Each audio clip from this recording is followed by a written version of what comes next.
One of these mornings, you're gonna rise up singing, and then you'll spread your wings and take to the sky.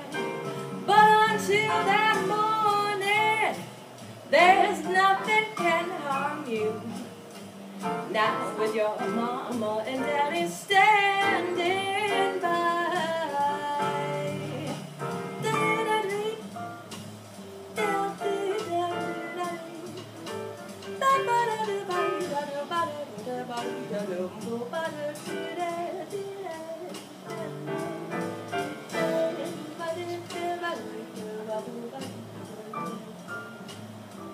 This is where we fade out. It's like a studio fade. There you go.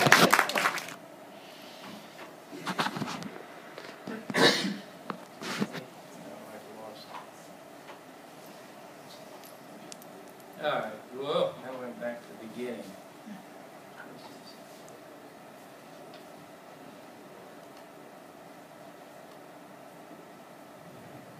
Okay, the vocal folds. Some people have never seen their own vocal folds, or even somebody else's. The only way you can see them is with some sort of a fancy mirror system, or with what we now do with an endoscope, fibroscopic viewing around the corner, so to speak. And one of the things that the vocal folds have to do is they have to be adducted or put together in the right position, and then with the appropriate airflow and the appropriate mechanical properties of the tissue, you can get self-sustained oscillation, much like the vibration of the lips when you play a trumpet. So here is a little clip of, there was,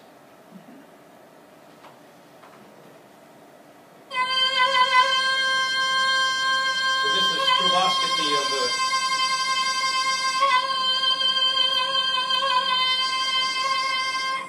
you hear a little different quality of sound that's produced basically by how much you squeeze the tube, we call the vocal tract, right above the vocal folds. So there is a fairly strong interaction between what's happening at the source and what's happening with the resonance tube here. And different styles in belting and jazz are produced by manipulating the upper structures in the larynx and the lower pharynx structures.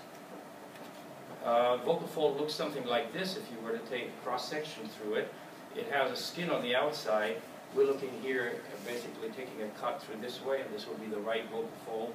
Airflow would be on the left side, and so the skin on the outside is very thin, about a 20th of a millimeter, and then you have all kinds of interesting structures in between there.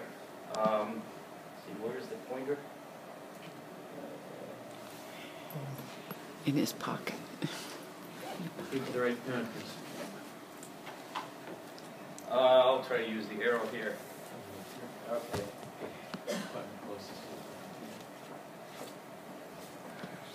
Well, again, the picture is all pink, so you can't really see it. Vocal folds have a variety of tissue layers, very, very different in their mechanical properties. There is a gel-like material right underneath the skin, and then there is a ligament, and then finally there's muscle tissue. And when somebody learns how to sing, they have to balance the tensions in all. It's basically like having not a single string, but a string made up of all kinds of layers, a laminated string. And you have to learn how, with muscles, how to balance the tensions in all of these. And that's what singers struggle with for their lifetime. The source of sound is, of course, once you get the vocal folds to oscillate, they will collide, and then they will interrupt the flow. And the pattern of flow is what creates the sound. That is about as dumb and simple as a sound as you can make, but believe it or not, that's what all you get from the vocal folds in terms of the sound. All the rest is done with the tube and in modifying the sound quality. And of course we get a whole spectrum of sounds here with different harmonics present. And the vocal timbre that's related to the source is basically the register. We call that chest, falsetto, and mixed. basically chest voice is what men speak in, and falsetto is the boy voice, and then if you learn how to mix that in between, then you can use that artistically to your advantage. Also, the breathy press dimension is represented at the glottis or at the source. And then the roughness can be created. We all know Louis Armstrong used a lot of roughness in his voice. It's still not quite known whether that was a pathology or whether that's purely artistic. But we know that with our false vocal folds, which are above the true folds, you can get multiple vibrations of sources going simultaneously, and some people are using that very much to their advantages. There are also scrapes and so forth that are done not in the larynx at all that add sound sources in singing. For example, in a lot of rock singing or stage screaming, you produce first sounds like shh, and then you add the sound of the vocal folds to that, and with that you can create very, very dramatically big sounds and not hurt yourself in the process.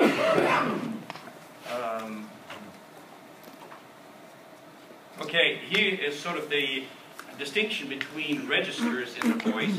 In the falsetto register, you basically have the top abducted or brought together, but the bottom is not. And so the sound is simpler, more flute-like, that you create with that top sort of configuration. Then as you begin to mix, you bring in more of the bottom of the vocal fold, and that gives you then a more vigorous vibration vertically. And there's more closure with that, and hence more higher harmonic production that you get. And in so-called belt or very heavy thyrorytenoid dominated sound, that kind, you basically bring a lot of the bottom in, and you get a lot of collision between the vocal folds, and that can lead to some disorders, voice disorders, if not used carefully. So here's the layered, if you can see that. Okay, that's better than the other picture. So this is the mucosa, as it's called, the very gel-like material. Then you have the ligament here, and then you have the muscle. And in the falsetto register, the muscle is dormant. It doesn't do much at all. And so the stiffness is taken up by the ligament, and this is still free to flop around and produce modes of vibration on the surface. They're all traveling waves and standing waves on the surfaces. If you go to the chest voice, on the other hand, on the right side, then the thyrorytenoid muscle is the one that dominates the pitch, and then the whole other stuff, the ligament and the mucosa, are free to flop around and produce the modal structure that's necessary. Okay, again, same thing. Now let me talk about the vocal tract. The vocal tract is the airway, basically, from the glottis to the lips. And that's used very, very efficiently to distinguish different vocal styles. How do we get, first of all, a vocal tract shape? A lot of it is done right now with MRI imaging or CT imaging. And what you see here is a picture, is the face on the left and the right. All the tissue is removed, and all that's left is the airway. The top would be the airway through the nasal passage, and the in-between is what you get from just the vocal tract. And here we have a picture of how complicated the tube is, basically, for sound production in the voice. There's a lot of interesting stuff that goes on down at the bottom right here. We have basically a little bit of a tube that's like the mouthpiece of a trumpet here, and then it expands into some other spaces, the vallecula and the piriform sinuses, and then you have the pharynx here and the mouth. Now the words, the articulation when a singer produces a speech with a sound, basically is handled, is basically handled with the tongue. The tongue here is the dark, and this is all air up above. So you move the tongue forward and backward, and you change the tube in the oral and the pharyngeal cavity. But a lot of the voice quality that's produced is down lower in this region right here. And that hasn't been known for all that long. We're just really researching that.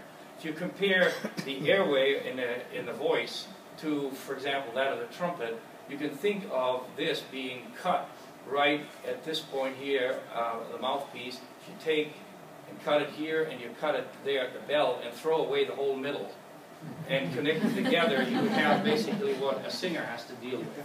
The trumpet can expand if you uncoil it to about 2 meters. The vocal tract that Liz was using here is less than 1/10 of that. So you have a very, very short resonance system, and so you have to deal with it very differently from the way instruments are played.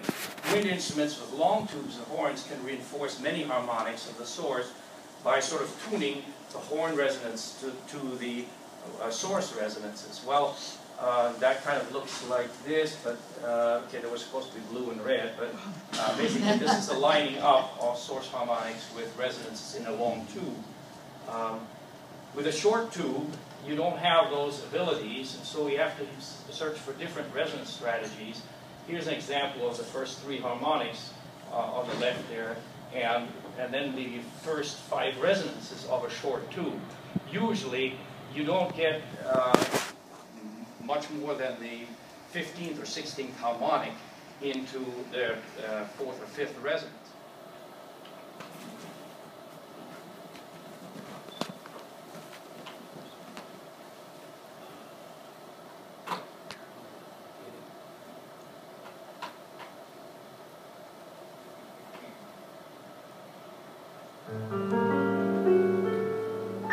Things have come to a pretty pass.